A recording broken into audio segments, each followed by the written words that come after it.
Setelah menonton video ini, kamu tak akan lagi menjadi budak cinta. Di sini, kita akan melihat cinta dan wanita dari sudut pandang ilmu pengetahuan. Sementara meninggalkan teori-teori cinta yang berlandaskan filosofi, seni, dan budaya. Kita akan melihat cinta sebagai bagian dari inner. Oke, mari kita telusuri misteri psikologi dan biologi. Tujuannya, agar kamu tidak tertunduk oleh cinta dan wanita, agar tidak menjadi budak cinta. Berikut penjelasannya. Pertama, yang membuat kamu merasakan cinta adalah otak, bukan hati. Ini adalah kesalahan besar jika mengatakan bahwa pemikiran berasal dari otak, sementara perasaan berasal dari hati. Secara ilmiah, ini adalah kesalahan besar. Tanya saja pada guru biologi, jika tidak percaya. Emosi adalah bagian dari watak perasaan, suasana hati, insting, rasa sayang, kerinduan, kesedihan, semuanya berasal dari otak. Hati sama sekali tidak terlibat dalam perasaan ini. Hanya dalam kalimat puisi, hati masih memiliki sedikit kaitannya, karena ketika jatuh cinta, hatiku berdebar kencang. Tapi jantung berdebar karena instruksi otak. Tidak mungkin jantung berdebar sendiri. Semua bagian tubuh kita berfungsi atas perintah otak. Itulah sebabnya, jika otak rusak, kita akan mati. Setelah menyadari hal ini, kamu akan menyadari bahwa logika dan perasaan sebenarnya tidak terlalu berbeda, keduanya berasal dari otak. Jadi, ketika kamu merasa terlalu terbawa perasaan sedih karena cinta dan wanita, dan merasa tidak bisa diatasi secara logika, coba lagi, itu benar-benar bisa diatasi secara logika.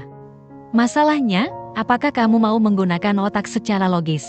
Mungkin kamu malas berpikir karena telah menjadi sangat tergila-gila. Maaf jika terdengar kasar, ini untuk kebaikanmu. Agar kamu dapat bangkit kembali. Jadi, jika ingin bisa mengendalikan perasaan, kamu harus kuat secara logis dan terbiasa mengontrol otak.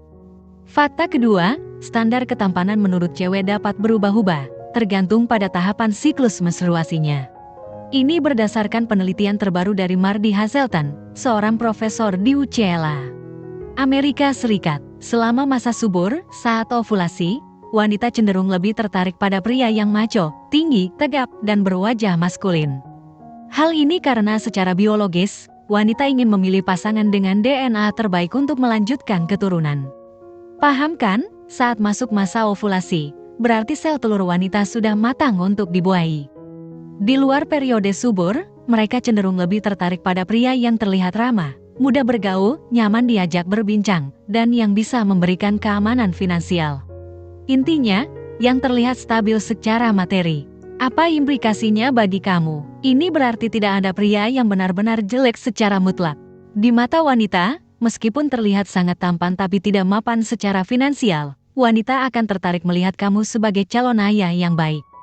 Mereka akan sangat tertarik pada kamu saat mereka sedang ovulasi.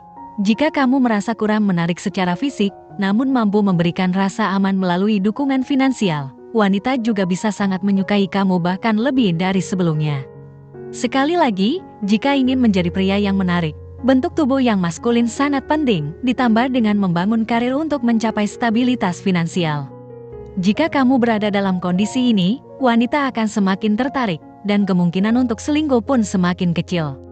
Tetapi bagaimana jika penampilan saya biasa dan saya tidak punya uang? Ini artinya satu hal, berhenti memikirkan wanita, berhenti galau. Karena wanita lebih fokus pada meningkatkan penampilan dan mencari penghasilan.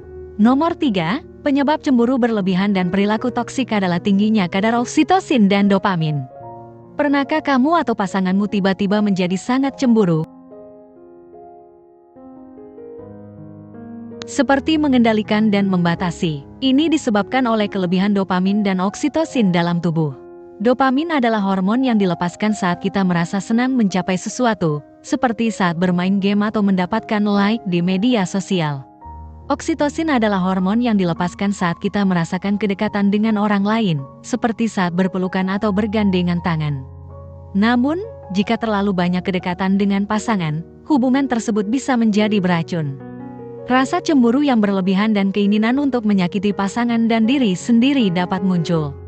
Inilah mengapa cemburu buta sering muncul ketika kita sangat mencintai pasangan kita.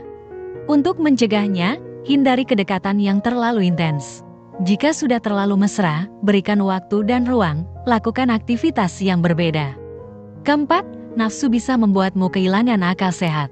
Ketika kamu terangsang atau sedang dipenuhi oleh nafsu birahi, kemampuan berpikir logis dan kritis dalam otak, terutama bagian prefrontal cortex, menjadi terganggu. Ini berarti, saat kamu dalam kondisi terangsang, kemampuanmu untuk berpikir secara rasional dan kritis menurun. Dampaknya bisa terlihat jelas, seperti penolakan untuk menggunakan perlindungan meskipun belum siap untuk menjadi orang tua. Bahkan, ada kasus yang lebih serius di mana seseorang kehilangan kendali diri, berakhir dengan tindakan kekerasan atau bahkan pembunuhan terhadap pasangannya. Oleh karena itu, sangat penting untuk mengendalikan nafsu birahi dengan bijak. Jika kamu belum mahir mengontrol diri, sebaiknya hindari melakukan tindakan yang dapat dipicu oleh nafsu tersebut. Kesimpulannya, ini adalah 4 rumusan tentang cinta dan wanita berdasarkan pengetahuan ilmiah. Pertama, perasaan berasal dari otak, bukan dari hati. Jadi penting untuk selalu bersikap logis saat menghadapi cinta. Kedua, standar kegantengan cowok dalam pandangan wanita bisa berubah-ubah tergantung pada fase kesuburan mereka, yang berarti tidak ada standar mutlak tentang kegantengan, kecuali jika kamu tidak berusaha untuk memperbaiki diri. Ketiga, terlalu banyak kedekatan seringkali memicu cemburu berlebihan dan perilaku toksik karena produksi oksitosin yang meningkat. Keempat, nafsu birahi dapat menghalangi pemikiran rasional, jadi perlu hati-hati. Jadi, setelah memahami ini, jangan sampai kamu menjadi budak cinta, dan selalu ingat bahwa cinta dan wanita adalah bagian dari keindahan hidup, bukan sumber penderitaan. Demikian video kali ini. Apakah kamu memiliki pengalaman menarik terkait pembahasan di atas? Tulis pendapat kamu di kolom komentar di bawah ya. Terima kasih telah menonton video ini. Jika kamu menyukai konten ini, jangan lupa untuk like, share, dan subscribe ya. Terima kasih dan sampai jumpa dalam video berikutnya.